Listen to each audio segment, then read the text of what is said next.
had a nice break for the coaches and the players. Looking forward to conference play and a very challenging game. A&M is blitzing a lot on defense and playing with a very fast pace on offense. Their quarterback and tailback are making plays for them and have changed considerably in our opinion. So we need a good week of practice. We need to prepare to play 4 quarters and be sound in all 3 phases and show up down there Saturday and play a good game. Coach, you guys feel you got what you wanted out of the bye week as far as resting up and just going to? Yeah, I mean, that question's come up so many times, I don't know how to answer it anymore other than we practiced a couple times, took some time off, and we'll have some guys back today. Do you have any updates on the guys that were injured against Grambling? You know if they're going to play this week? Well, we're not going to talk about any injuries.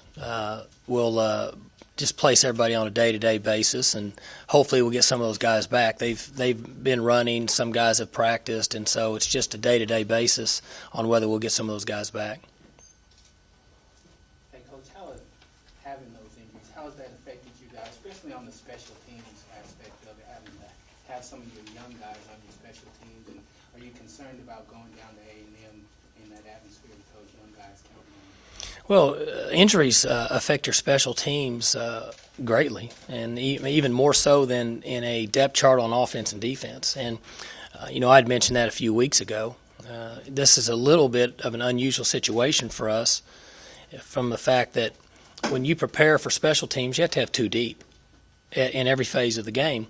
And if you have a guy that's contributed in those areas, then obviously he's not contributed in those special teams. And so you use players that don't have as much experience in that area, or players that don't have as much experience competing at all. But anytime there's a player that's affected by an injury, you can't do anything about it. All you got to do is put the next guy in there. Some guys have to double up in other spots, but it certainly does affect special teams. Mike, can you talk about the pace that A&M is trying to go at offensively here? I know you may focus more on defense, but it seems like they're really trying to get things going a lot faster. Well, no question. They're as fastball, speedball as you can get. Obviously, I can't speak for them, but in watching them on tape, they're trying to play very, very fast. And as I had mentioned, it's considerably different than what they were last year. And some similarities to what you're seeing, throughout the country in college football. What does that – obviously it can put pressure on defenses because you can't substitute and that sort of thing, but when you talk about that going that fast, obviously you may get more plays, but what's the downside of going that fast? Again, it's hard for me to speak for their staff. I don't necessarily know what they're trying to accomplish other than they want to play very fast, and I think they want to keep the defense on the run and limit substitutions, as you said. I don't know what the downfall is maybe you call a play really fast and you call it into the wrong defense. I know on the other side that can happen at times, but they're certainly wanting to play with a lot of pressure and just continue full speed. You've gone against Joe Kynes before, haven't you? Yeah, Coach was at Alabama and then last year. Very similar. Obviously, the guy's been around a long time, coached a lot of ball, and very knowledgeable. And I don't know that people know, but he's kind of one of the founding fathers years ago of the 3-down, blitzing package. And he's doing a lot of that now. He did a lot of it last year. I don't know that he'll admit to that or claim it, but I think years and years ago, I remember people talking about the 3-down and him being involved in the start of it. And they're doing the same types of blitzes and defensive structure now that kind of goes back to that 3-down. So we've gone against him several times. What about Von Miller? He's very good. 40 and 24. He played 24. He wore 24 in the last game. 40 in the other games. He's very good. 230-ish would be my guess from looking at him on tape. They use him in a lot of different areas. They'll put him on the outside. They'll bring him in the inside. They move him around and try to create mismatches in a pass rush situation. And I don't know, I've seen 7, 8, 9 sacks on tape already. I don't know how many he has.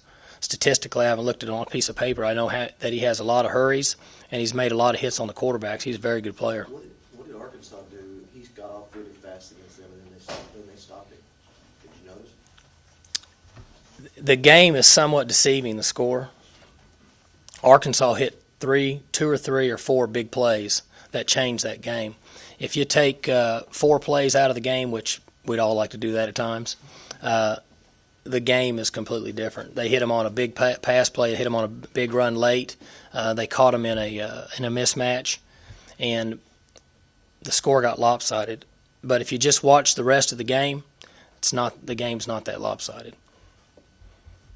Mike, you got a pretty veteran crew in your starting lineup. Does that help going to a place like Kyle Field to have guys that have been there before and understand what they're going to see in the atmosphere? Well, there's no question it's different playing on the road than home, but I think that the guys that are heavily involved in the game have some experience with that and have played some road games. And so we'll continue to practice like we have any other week, and you want your mature players and experienced players to step up and make plays for you.